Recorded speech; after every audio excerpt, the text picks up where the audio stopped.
Home. Well, I'm joined in the studio this morning by Akra Shah, or Shep, sorry, is that right? Yes. Good morning, how are you? Good morning, how are you doing? I'm very well, thank you. So you are, well, let's just find out a little bit about yourself first. You're from New York and you are a photo artist. That's correct, yes. So tell us about some of the work that you've done already and what kind of photography that you do. In my work, I'm interested in our relationship, the human relationship with the natural environment. Okay. How it affects us, how we affect it. So my largest ongoing project is called The Islands of New York, where I'm exploring the more than 40 islands that make up New York City. Now, I was born in New York City, and I didn't know that there were more than 40 islands. Yeah, I didn't know either. They're everywhere, but you cannot see them. And it's the strangest thing. You can go looking for them and still not see them. They're quite hidden. But when you do find them, you realize, well, it was just right over there. Why couldn't I see it? Yeah. And so I've been working on that project now for about 5 years. I've got about 3 more years to go on it. There is an installation of some of the images I've made so far right now at the Queens Museum. That's it's the largest museum in Queens, and it's a beautiful show, and it will be up till May 11th. Okay.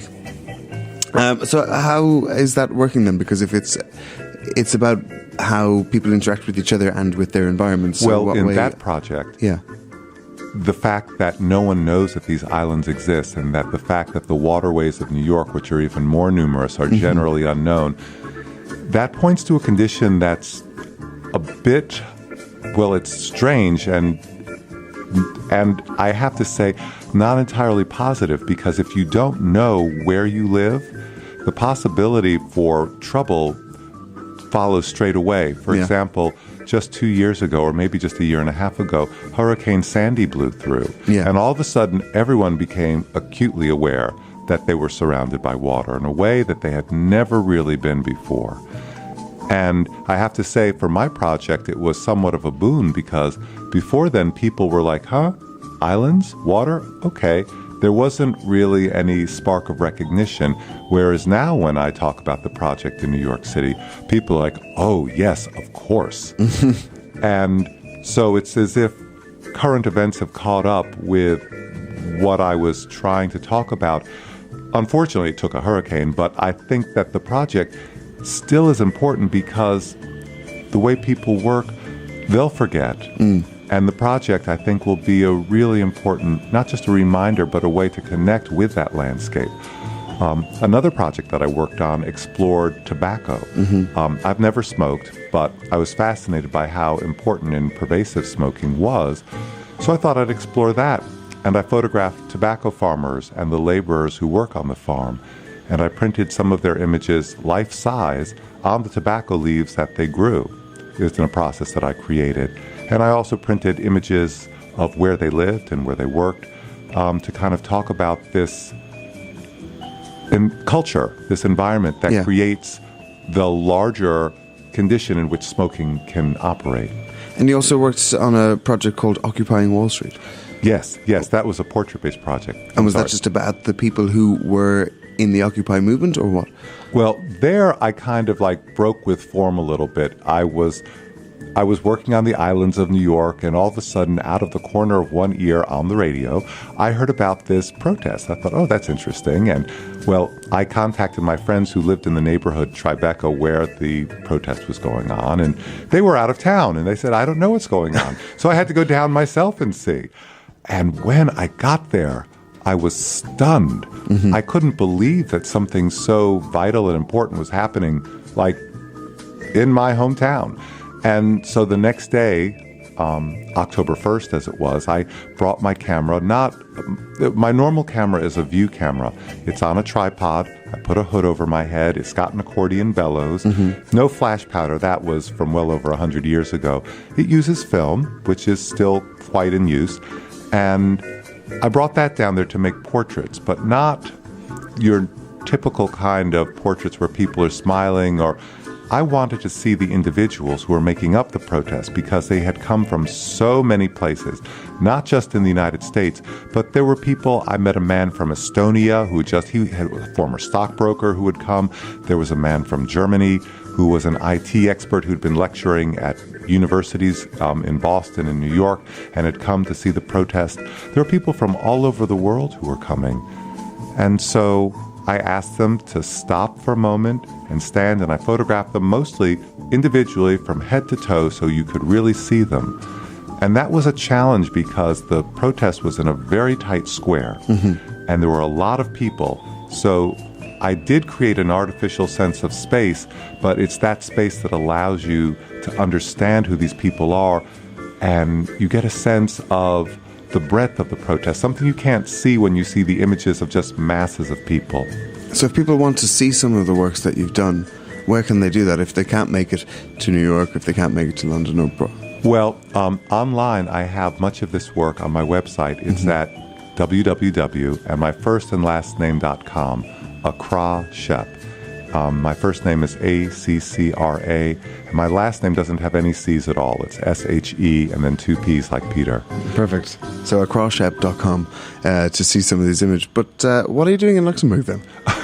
Well, I was invited by a very good friend who is a trustee at the International School of Luxembourg. Okay.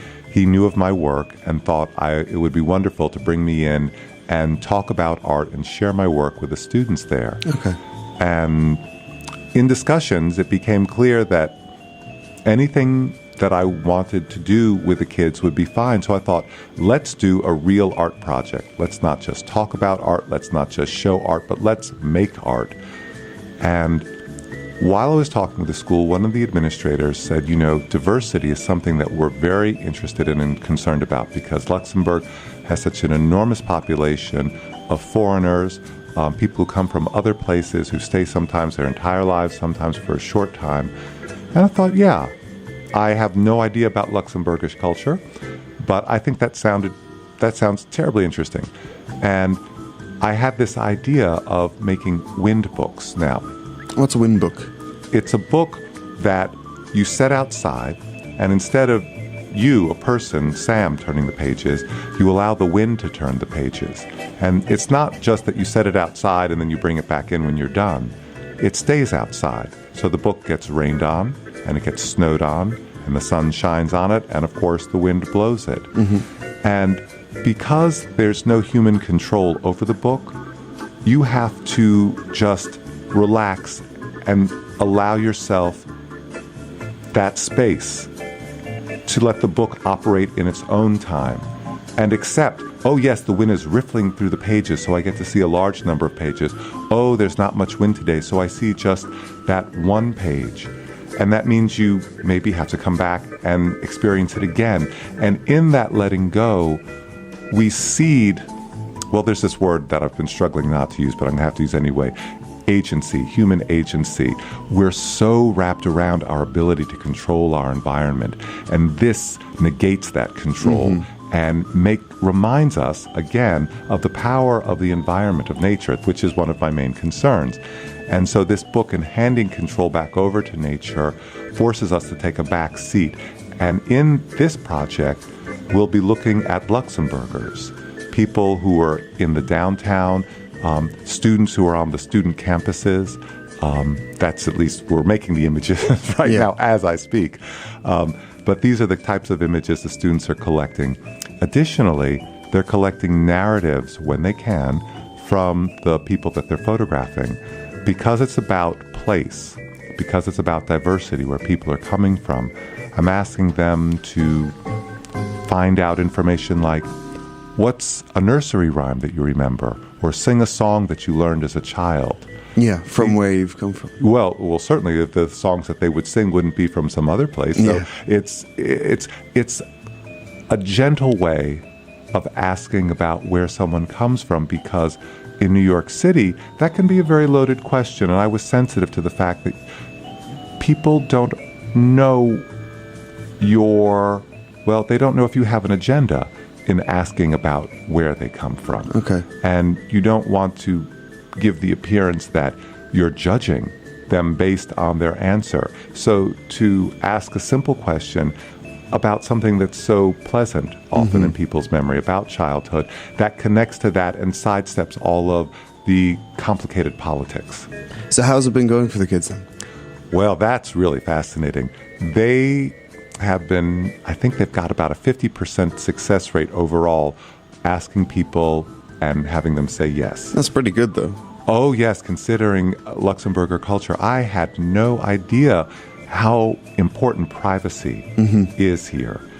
I guess I've asked a number of Luxembourgers, and they say because of how small it is, because people are so close together. Yeah, and everybody knows everybody. Privacy is really cherished because it's so rare. And so to have someone come up with a camera that you don't know and say, "May I take your picture?" That just is beyond the pale for so many. So yes, 50% success rate has been quite good. Yeah, it's really good. So when will this be on display, and where can people see it? Well, the school, the ISL, will be holding a reception on Thursday afternoon. Now, I did not check the time beforehand. I think it's at 3:30 directly after school this Friday.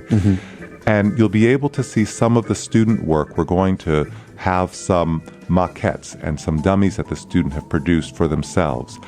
The finished work, I'm going to take the images back to the United States, and I'll work on them for a number of months. And I hope to have a finished wind book by the end of 2014 that I'll be able to bring back and install in a public place here in Luxembourg. That's fantastic. Tell me about the wind book. Is it laminated, or is it just open, ready to be? It will be a large book. Now, let's see. Metric. It'll be about 18 inches. So if we double that, that's 36. So maybe about 50 centimeters tall by about, 24 inches, about 36 centimeters wide. Sorry about that. I have to do the math out loud, otherwise it's not going to happen. So about 35 by 50. Okay. Say. So it's a large book, and the pages will be ordinary paper. In the tests that I've done for the wind book, it's remarkable. The paper doesn't let go right away. It will hang on for a good 9 months. Oh, wow. And what will happen at that point is the wind and the weather lightly sand the pages. So all the fibers, the cellulose that make the paper, it becomes active again, and it starts clinging to itself. And the book will assume a shape. It will become a sculptural object. And after 1 year, the book will be brought inside, and it will be complete. It will be possible, of course, to have another version of the book, because it is a book, if people care to look through it.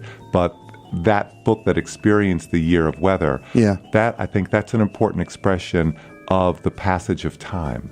So before you leave Luxembourg, and I hope you've enjoyed your stay here, will people be able to see some of your work here? Is that possible? Or? Oh, gosh. I'm not sure. Oh, yes, they will. I'm so sorry. I just remembered. It's been such a whirlwind week so far.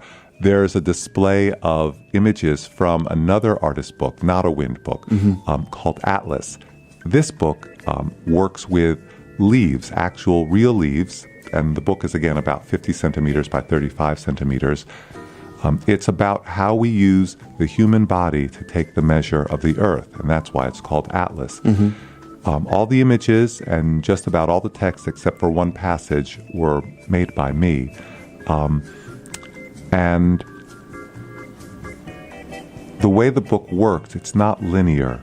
You start off with this very complicated text that you have to look at for a while. It's 3 columns.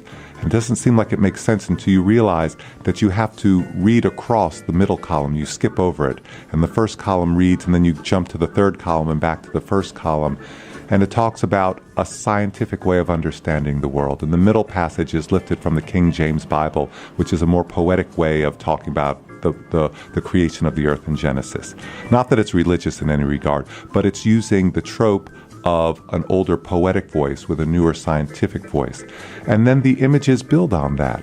And can people see it here? Yes, it's at the pages. There's excerpted at the international school in their lobby. Okay, perfect. So people want to go along there. Yeah. And of course, if you want to find out more and see more of your work, acrossshep.com, ACCRASHEPP.com. Go along there. Thank you so much for joining us this morning, and best of luck with the thing on Friday. Thank you very much. What time is that again, sorry? I believe 3:30. At 3:30 on Friday at the International School. Thank you so much, Akra. Bye-bye. Lovely to meet you, and enjoy your stay here. Thank you. Right, it's 8:53. If you want to get in touch,